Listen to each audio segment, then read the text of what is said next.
Hello everybody, today we'll talk about how to fix or how to solve Spotify repetition of music. To know how to fix or how to solve Spotify repetition of music, you should just go to settings. Here in this page we click apps, default apps, app settings. When you'll find this page, you'll enter to the window of Spotify. Then we click on force stop and we click OK. After that we click storage. Here we click clear cache.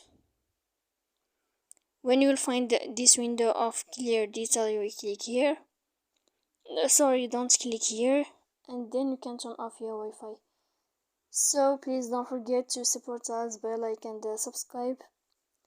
See you next time in another video, and thank you for your attention and your watching. Goodbye.